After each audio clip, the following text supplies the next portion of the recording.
Hi friends, welcome to ವೈಭವ entertainment channel.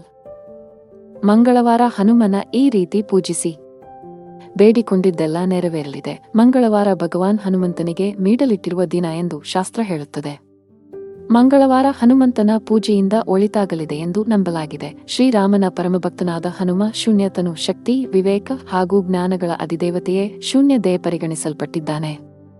ಈ ಶೂನ್ಯದು ಪುರಾಣ ಶಾಸ್ತ್ರಗಳ ಪ್ರಕಾರ ರಕ್ಕಸರನ್ನೆಲ್ಲ ಸಶೂನ್ಯ ಹರಿಸಿ ಜಗತ್ತಿನಲ್ಲಿ ನಡೆಯುತ್ತಿದ್ದ ಅನ್ಯಾಯಗಳನ್ನು ನಿವಾರಿಸಲು ಭಗವಾನ್ ಶಿವನು ಹನುಮ ಶೂನ್ಯ ತನ್ನ ಅವತಾರವನ್ನು ಧರಿಸಿದನೇ ಶೂನ್ಯದು ಹೇಳಲಾಗುತ್ತಿದೆ.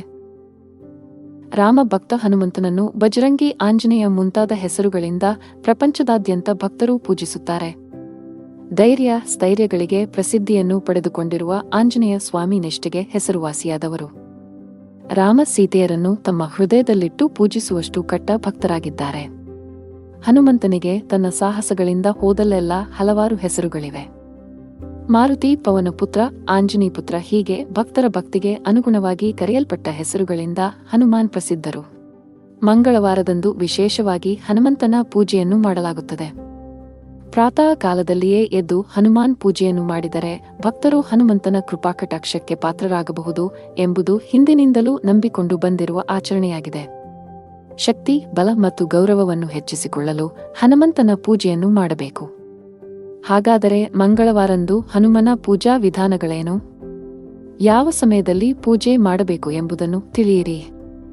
ಹನುಮಾನ್ ಪೂಜಾ ವಿಧಿ: ನೀವು ಪೂಜೆ ಮಾಡಬೇಕಾಗಿರುವ ಸ್ಥಳವನ್ನು ಶುದ್ಧ ಮಾಡಿ ಹನುಮಂತನಿಗೆ ಪೂಜೆಯನ್ನು ಅರ್ಪಿಸಿ, ಹನುಮಂತನ ವಿಗ್ರಹವನ್ನು ನೀರಿನಿಂದ ಶುದ್ಧೀಕರಿಸಿ, ನೀವು ಪೂಜೆ ಮಾಡಬೇಕಾಗಿರುವ ಸ್ಥಳಕ್ಕೆ ನೀರಿನ ಪ್ರೋಕ್ಷಣೆಯನ್ನು ಮಾಡಿ, ಕೆಂಪು ಬಟ್ಟೆಯ ಮೇಲೆ ಹನುಮಾನ್ ವಿಗ್ರಹವನ್ನು ಇರಿಸಿ, ಹನುಮಂತನ ಮೂರ್ತಿಯ ಮೇಲೆ ಕುಂಕುಮದ ಪೇಸ್ಟ್ ಹಚ್ಚಿ, ಅಗರಬತ್ತಿ ಮತ್ತು ದೀಪವನ್ನು ಹಚ್ಚಿ ದೇವರಿಗೆ ಹೂವು ಮತ್ತು ಹಣ್ಣು ಸಮರ್ಪಿಸಿ, 108 ಅಕ್ಷತೆ, 108 ವೀಳ್ಯದೆಲೆ, 108 ಹಣ್ಣುಗಳನ್ನು ಇರಿಸಿ ಈ ದಿನ ಸಾತ್ವಿಕ ಆಹಾರವನ್ನು ಸೇವಿಸಿ. ಮಾಂಸಾಹಾರ ಸೇವನೆ ಬೇಡ. ಹನುಮಂತನಿಗೆ 5 ಬಾಳೆಹಣ್ಣು ಅರ್ಪಿಸಿ ಈಶಾನ್ಯ ದಿಕ್ಕಿನಲ್ಲಿ ಹನುಮಂತನ ಪ್ರಾರ್ಥನೆಯನ್ನು ಮಾಡಿ ಮಂಗಳವಾರದ ವ್ರತ ವಿಧಾನ: 21 ದಿನಗಳ ಕಾಲ ಸತತವಾಗಿ ಉಪವಾಸವನ್ನು ಕೈಗೊಳ್ಳಬೇಕು. ಪ್ರಾತಃ ಕಾಲದಲ್ಲಿ ಏಳಬೇಕು.